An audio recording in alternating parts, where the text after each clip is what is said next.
We anchored up at Cape Bowling Green on our way north to Magnetic Island. We explored the beach before settling in for the night. The next morning, we had a rude awakening. Sun's coming up, we're at anchor, and it's been a bit of a washing machine. You can kind of see the waves out there.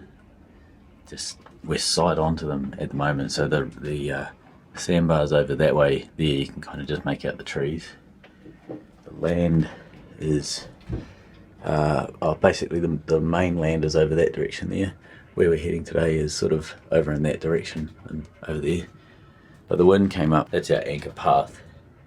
We're making our way up the east coast of Australia, heading to Thursday Island. From this anchorage, we head to Magnetic Island and our next group of cadets. But first, we have to lift the anchor with swell and waves against us. Brupeg was a sunken fishing trawler that was stripped out and ready for the scrapyard. She's just completed a 10-year rebuild that's brought her back to life. With the help of volunteers and funded by our Patreons, community and subscribers, she'll be crewed by passionate people from around the world. If you'd like to be involved and support the project, please consider joining us on Patreon or subscribe to the channel. There's a link in the description below.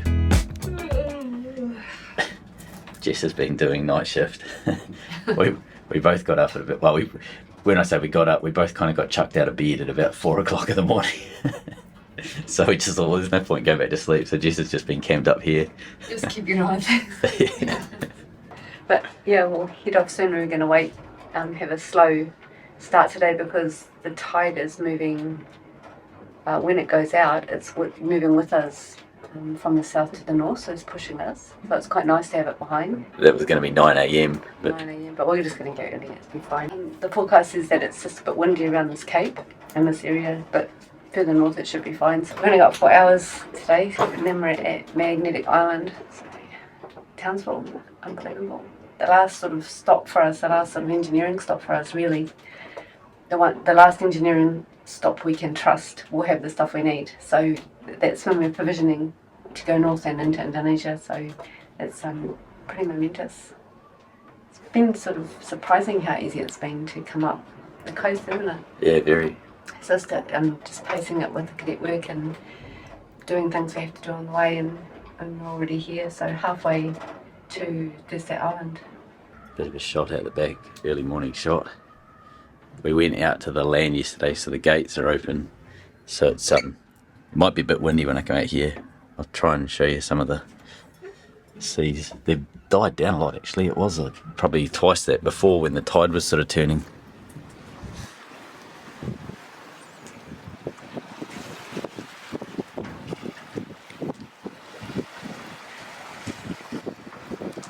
I know a lot of people are going to say it's very flat calm. However, the camera really does flatten that off. So out there, just a bit beyond us, there's probably good 1 metre swells.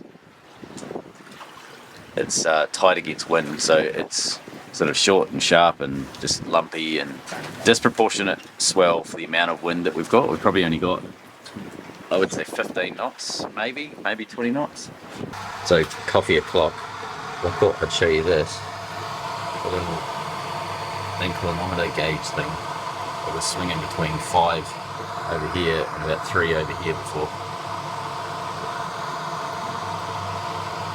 Sort of see it's a bit of a washing machine at the moment. Alright, we're ready to go. So everything at the back's all packed up. The waves are the same, just slopping around the boat. It's really quite uncomfortable at the anchorage here. So we're going to press off. Alena's downstairs in the engine room starting up.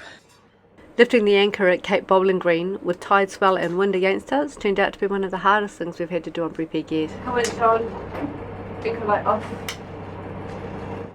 Forward down.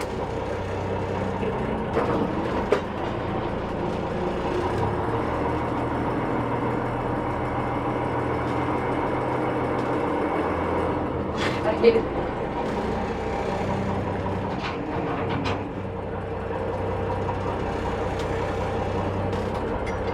Yeah.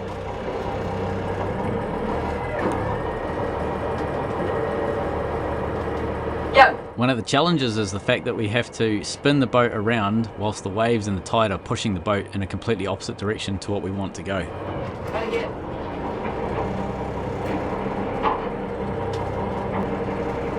Forward, stop it down. Is that ready?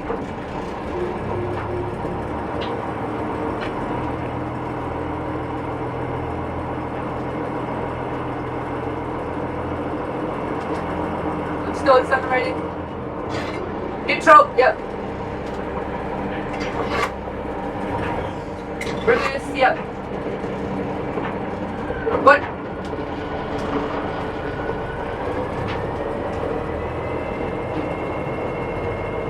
Yeah, again.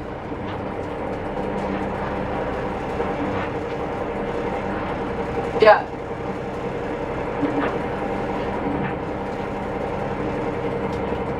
You got waves coming. Oh yeah.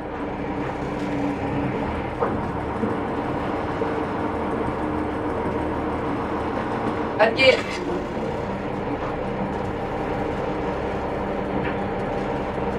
You got clear waves for 20 seconds.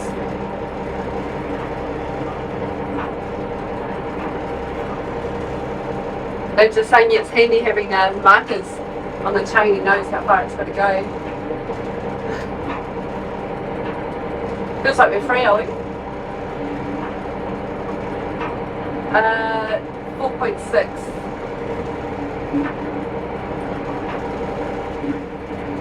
Uh, 4.4.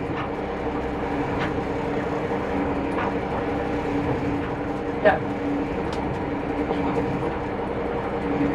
Yeah. Good holding for considering the conditions.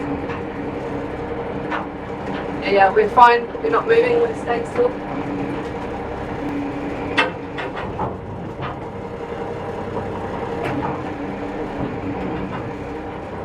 You tied up? Okay. Okay, we're going forward. Going to port. Going into the window.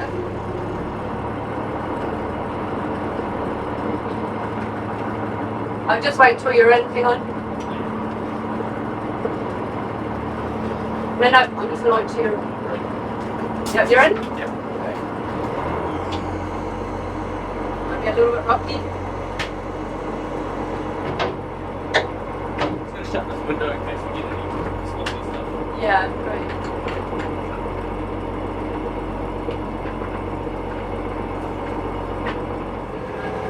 Right, I'll just walk around.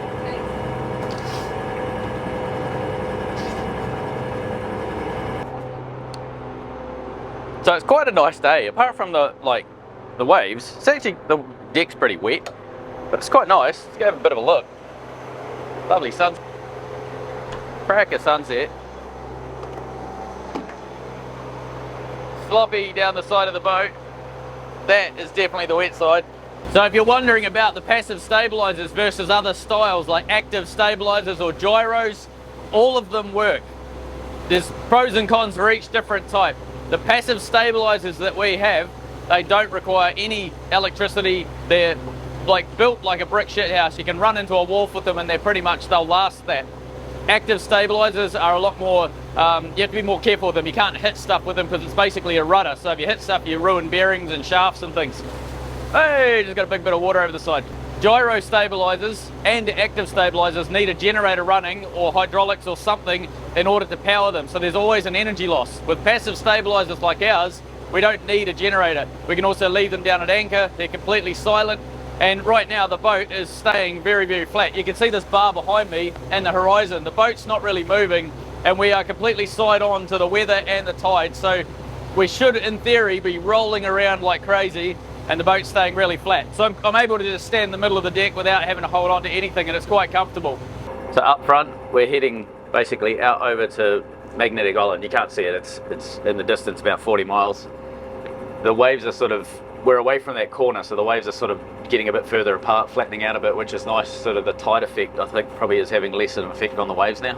So we're leaving the sort of sloppy weather, which is kind of cool. You can kind of see our wake interfering with the waves of the bay and everything, just to kind of give you an idea of how lumped up it was getting.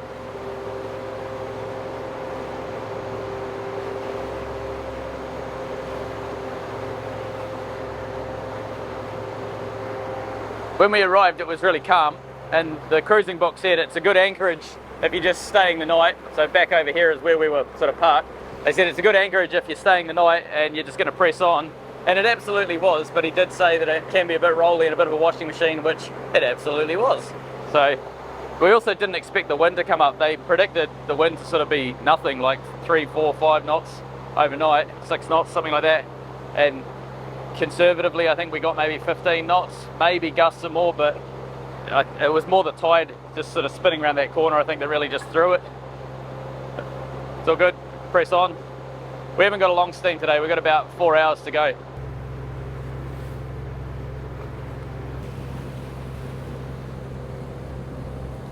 We're away from the sand spit down the bottom here. We're sort of roughly halfway across the bay, and the weather has sort of just turned into more wind swell, so waves are more spaced apart. They're probably 3/4 of a metre high, I'm guessing 15 to 20 knots-ish, maybe 20 at the most, 15 probably more likely. Winds and waves are pretty manageable at the moment. There's a little bit of water coming across the side of the boat every now and again, making great time.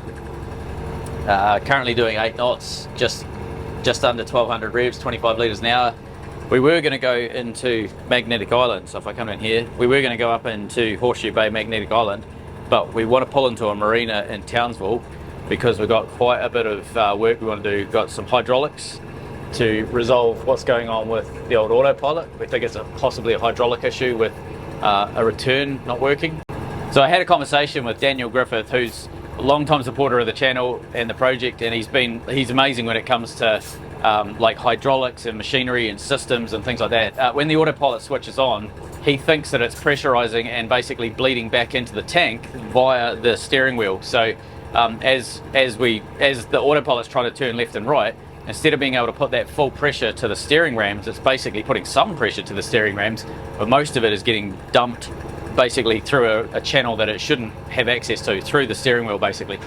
So I don't understand hydraulics well enough. Daniel does. He tried to explain it to me, and 99% of it went over my head. I did my best to keep up. I'm sorry. I'm sorry, Daniel. What the plan was that we came up with was, when we get to Townsville, we're going to track down a hydraulics person and get them to come on the boat and tell us what we don't know. Like, tell us what's wrong with the system. Why do they think it's doing what it's doing? We'll then go back to Daniel and we'll sort of bat the ideas back and forth and just double check that he's happy with that as a resolution. Because Duncan's got the electric side of it sorted, but we don't necessarily have the level of hydraulics knowledge that, you know, like a specialist in Townsville or Daniel, so we need to get that resolved. So that's the first thing. The second thing is we're getting a dinghy. We bought a dinghy in Early Beach, where we've just come from, but it's an inflatable and it's getting recovered. And that's not going to be ready until the 18th of July, which is it's the 26th of June right now, so about a month away roughly. So we need to that's getting freighted to Townsville, so we need to hang around in Townsville until that arrives. And Duncan is also going to be coming on the boat as well, so he can't get here until the second week of July, so we need to hang around for that as well. But while we're in Townsville, we've got as I say, the hydraulics to resolve. I need to go and get a machine shop to do some work on a steering wheel. We're putting a new steering wheel on the boat. I know that's going to make a lot of people pleased. So we will retire the Massey Ferguson steering wheel. Maybe it's an honorary thing somewhere in the boat. We'll pin it to a wall. This thing got us through some tough times, I don't know. There's a few other things that have completely escaped my mind now, but Townsville for us is very much an engineering stop, so having that month in Townsville is going to be really handy. I've just thought of something. Yeah. We should go to Magnetic Island tonight. Yeah. Because if we go into the wharf today, we've got to make a trip across to Magnetic Island to scope it out before we take the cadets out. Oh, right, so just do it now. So just do it now, get that out of the way, and then we've got come and try and book in for Friday morning, come in really early, and you can have all day Friday and Saturday. As you can see, Dave is standing. We've got to get some soft surface on this floor, but the boat design in here doesn't really work. Like, it's always a trial on Brupeg, and this is a trial for how comfortable the seating is. And you can see that where he's standing, if you lean back down, just sit on the chair, it's too uncomfortable. You can't sort of stay like that for too long, it's uncomfortable. Whatever you're leaning against, if you're standing, needs to be forward further. So it needs to be like plonked up there. Yeah, and higher. Yeah. This is too low, it's uncomfortable on your back, it strains your back. But we're looking at extending this across here, taking out this cupboard. Yeah, and putting like a sofa in with maybe even seat belts for rough seats. We've got to go past someone to come in to sit in this seat So we've got to figure something out. The size is not quite optimal.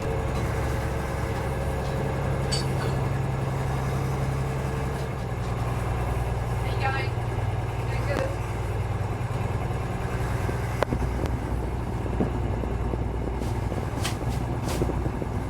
So the wind angle has changed. We're in a slightly different part of the bay, and it's right on the port quarter where the wind and the waves and everything are coming from. It's the worst possible point for Brupeg. It's the bit it doesn't like. Brupeg's really great. It's side-on seas from the front, seas directly from the back. It just doesn't like the port or starboard quarter. The wings make a phenomenal difference. It would be 10 times worse without them, and it's still a really uncomfortable position of sail for Brupeg.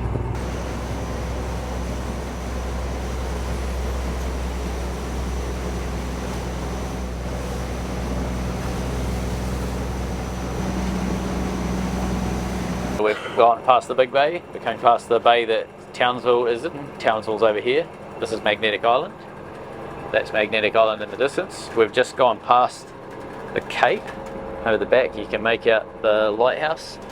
Townsville is in the distance over there, and then the settlement on Magnetic Island. The sea's going with us now and it's flattened right out. After we got around that Cape it was pretty easy. Cape knocked all the swell out of it, so it was nice. Wind's still 12 knots maybe a little bit less, but yeah, it's quite easy cruising now. Brupeg has been built on the promise of doing as much good in the world as possible. We want to take on amazing crew, go to amazing places in the world, and help great causes in any way that we can. We can't do this on our own. We're always better as a team, and that's where you come in. If you'd like to see us be able to tackle some of the big challenges and help solve some of the more ignored issues in our watery world, then we would love to have you join our project on Patreon. Being a supporter of the project means that we can afford to help more, take on bigger goals, and get more good done. Everyone you see on the ship is a volunteer, and your support goes 100% into the project to allow these big dreams to happen. There's a link in the description below if you're keen to help too. Thank you, we really appreciate the support.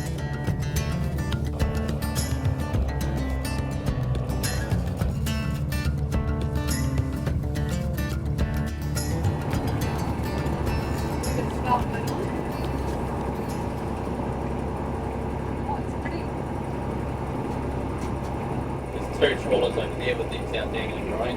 They're going pretty fast, so we can go where we want, really, can't we? I would actually say go in between the set of three trawlers.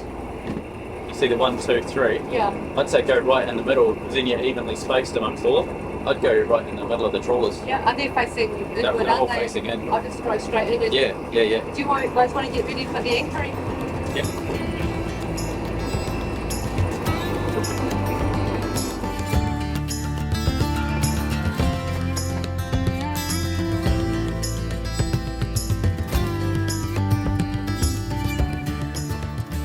I'm just going to reverse and start slowing right down. Ready?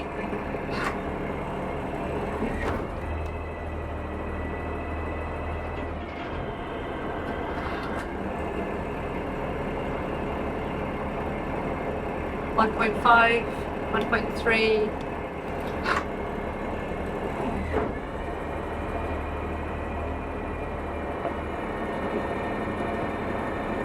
Okay, 0.3 now. Yeah, put it. 1.9, 2 knots.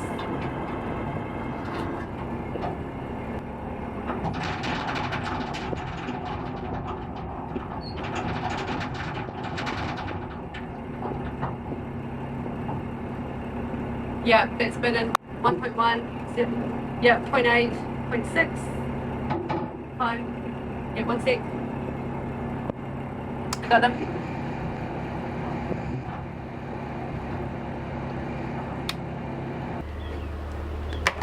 Hey, good girl, you did awesome, baby. Yes, you did. Turn it off. You did so good. Come out. We got ourselves settled in for the night, anchored at Magnetic Island. Oh my goodness, what a beautiful spot.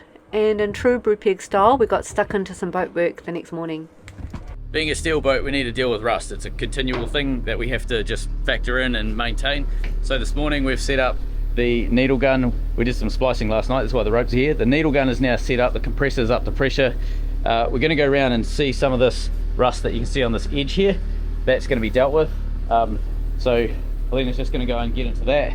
We've got a tiny bit up that side to do, a little bit on that side there, and then a lot more up the front.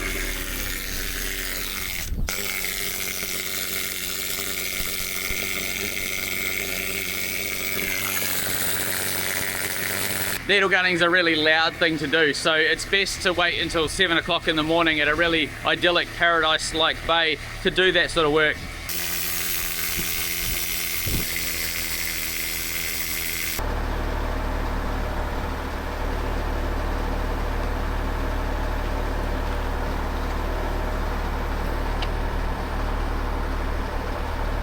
Might be a little pinhole there. A pinhole. Any pinholes and it'll just be rusting out. So if there is a pinhole, then weld it. Pinhole. Oh, that's probably a bubble weld. Yeah, could be a pinhole.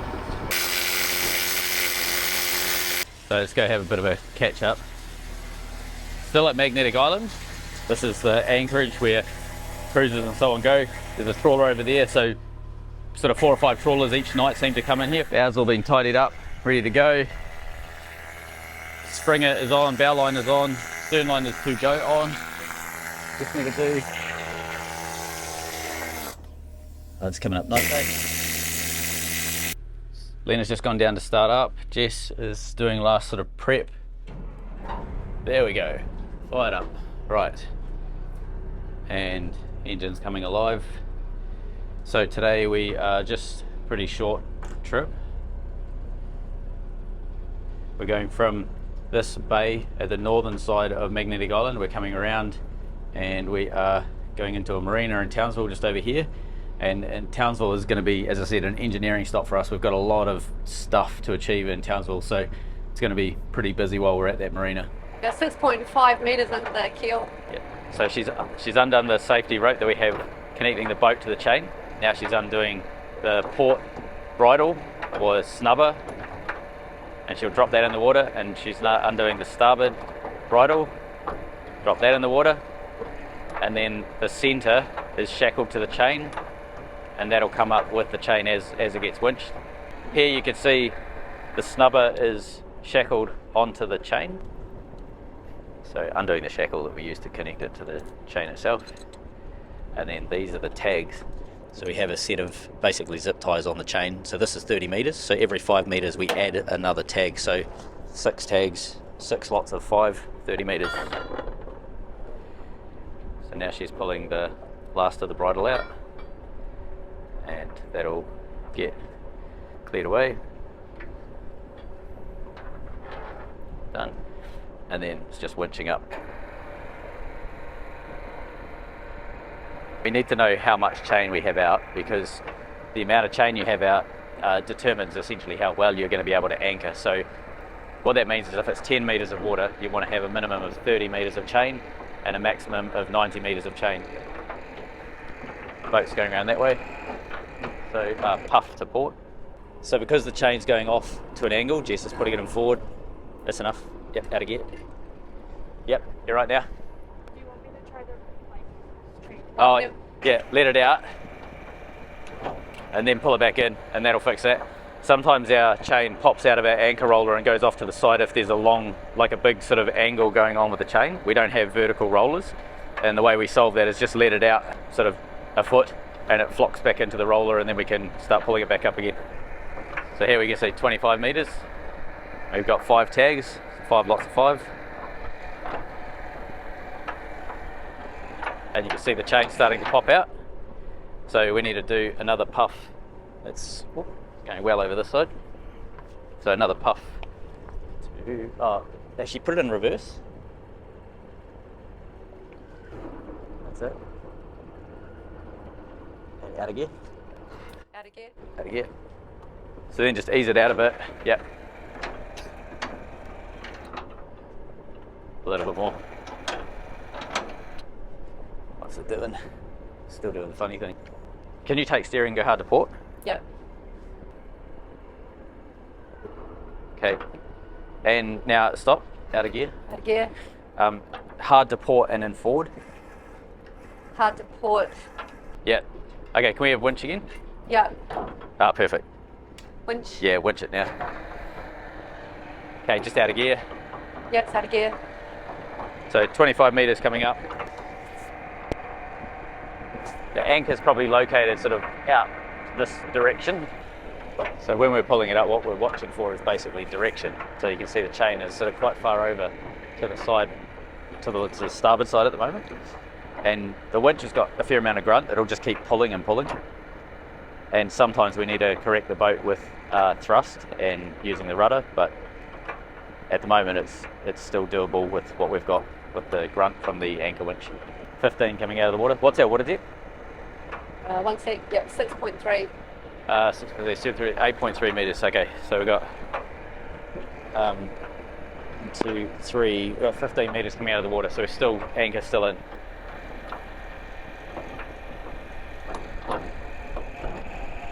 There we go, so you can hear the winch load up, so that's basically the anchor will be well off to the other side probably now. So she'll ease it, the chain back in the roller, just like that. And then when the boat straightens up like it is, she'll carry on pulling and that chain will come back to being vertical. You've got 15 metres just coming up over the roller there. We're in roughly 8 metres of water, so we're about halfway to having the anchor disconnect from the ground and come up on board.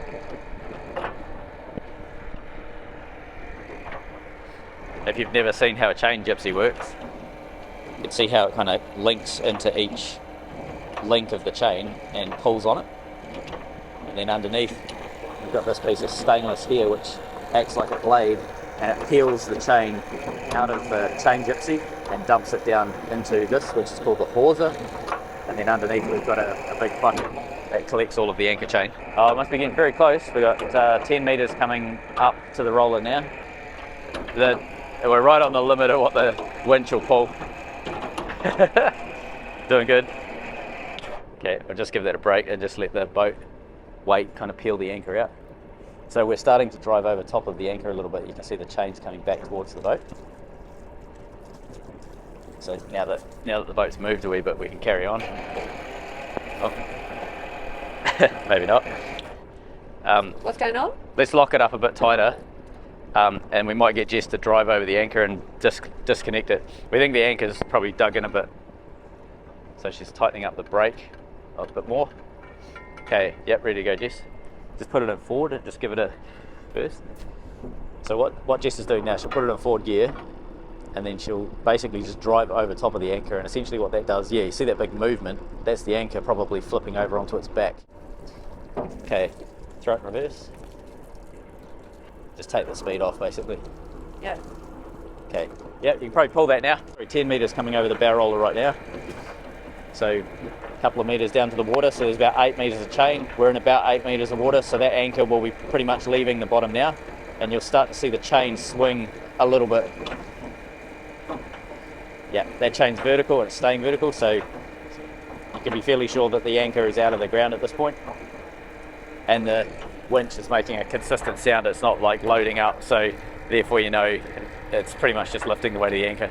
You can also tell what type of bottom you have, so in terms of like sand or mud or whatever, based on what comes up on the chain, like how clean the deck is. So it's really clean, so I'm going to assume that it's probably sand. Sand generally doesn't put much rubbish on the boat, whereas like mud and silt and things like that, if you anchor in a river, you get a lot of mud and sort of organic silt.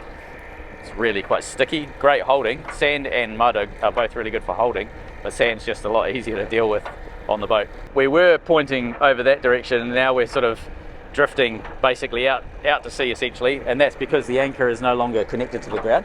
So the wind is now just pushing Brupeg wherever it wants to push it. So in a sec, we've got 5 metre tag just came up over the roller. So we'll start to see that anchor any minute now.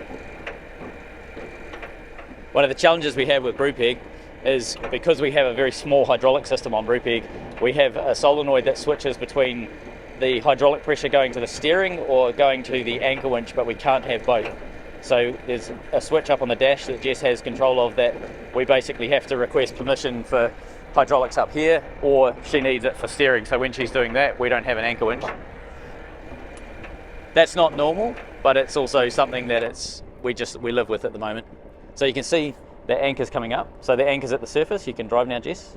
Now Jess has got the steering, so we don't have control of the winch. We can't lift that anchor.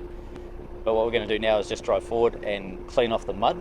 So you can see that anchor's going to slop around in the waves in the sea, and you'll be able to see all of that mud start to slough off the back of that anchor. Just like that. That speed okay? Yeah, probably no faster than that. Slow down a touch.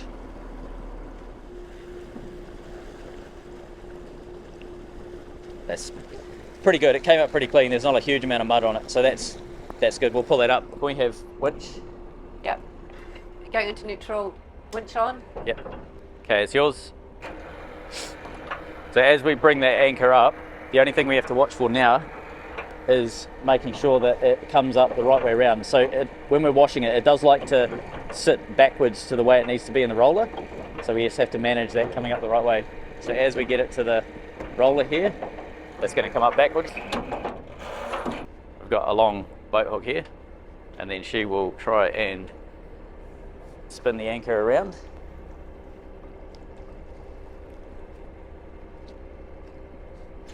Might need to ease it a touch. So close. It's so close. Hey, there we go. Perfect. Okay, do you want me to lift it there? There we go. And it will come up and over the roller. It slots into the gap in that roller there.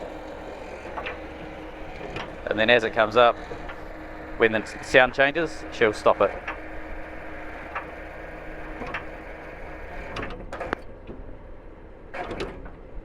Done. We have a Dyneema rope down the bottom, and we link that to the chain, and that stops the anchor from having any chance of escaping without us knowing about it.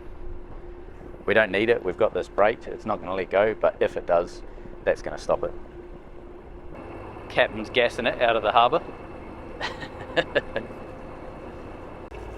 So it's a pretty nice anchorage. We were anchored quite far out compared to like a lot of the yachts and things, and we did get a wee bit of swell towards the end of the night, sort of coming around. You can sort of see the swell just coming through around this point. Nothing dramatic. It was still perfectly fine, but it would have been probably, you can sort of see it's going right over to that side of the bay, but if you tuck into that corner, it's dead flat. So when we come back out here in a few days time, we'll probably tuck back into that corner. We're going directly into swell to get out of the bay, hence the boat's doing a fair bit of pitching. You can sort of see the bow doing what it's doing. Don't know if they'll show up great in the that's a good idea. camera. So we've got basically maybe 1.5 metre swell. So actually, I might just tack in and out of these waves. So one way that you can reduce the pitching of a boat, instead of going directly into the waves, is come off to the side like this, and the waves are on essentially the bow. So we've got it on the port bow quarter, or if you go the other direction, it'll be on starboard, but in this case the waves are coming, and you can see how much the boat settles down. So we haven't changed anything. There's no speed change, there's no anything. The swell's still the same, and there's probably a 50% reduction in pitching just by tacking. So I'm not going directly along this course here. I'm going into this bay, and then I'll come back out, and then I'll go back again. Because it's such a short distance, it's easy enough to do this, and it just makes the boat more comfortable. The swells are like probably 4 times the length of this boat, so for him the swells are not even noticeable. Yeah.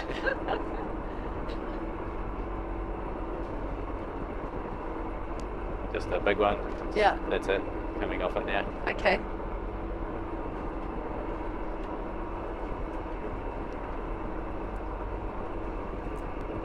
Test for seasickness. Have you got it? I'm starting to feel just slightly rumbly, but I'm okay. Nice. Here we go. What's it looking like in front, Dave? Much the same. Hey, drop, rise. I think the cat might have just come off the ground in that room. I'm tacking, so I'm going back out to sea now. Gotcha.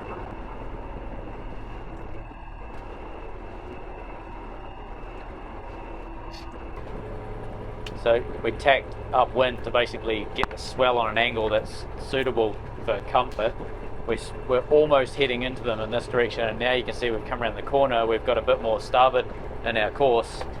We're able to put it back up to cruise speed, and the boat's quite comfortable. It's not pitching like crazy like it was before, and we don't have our screen on the dash here going airborne, which is always a good indicator as to whether or not the boat's pitching. So still the same swell, still the same sea condition, nothing's changed, just the angle, and the boat's quite lovely. So basically Townsville is in the distance over there. We're heading just off to the left. There's a marina that we're heading to, and then the main channel, you can see you've got piles in the distance going sort of in towards that industrial sort of centre. We're going to be scooting down the channel for a wee bit and then pulling out to the left or the port hand side of the channel and going off to our destination.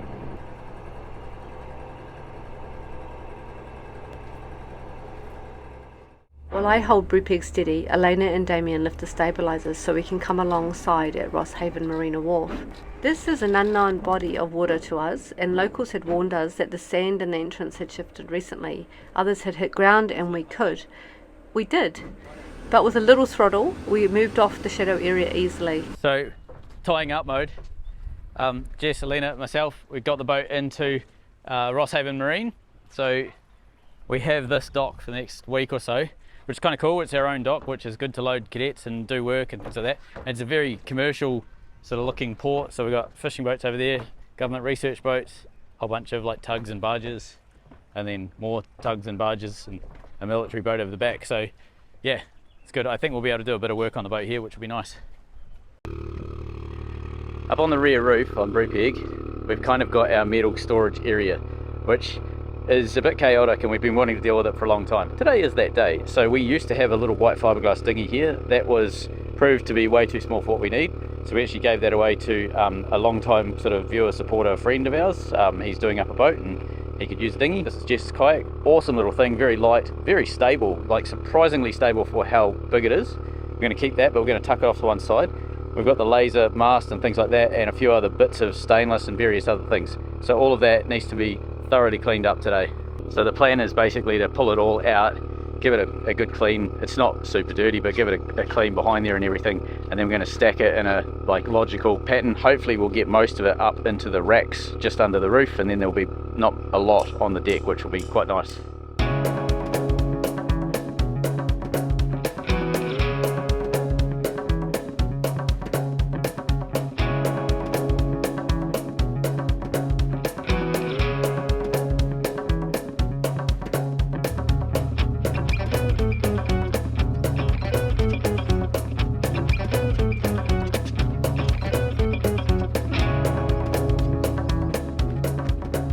So this is our spot for the next little while. Thank you to Rosshaven Marina for allowing us to come in alongside.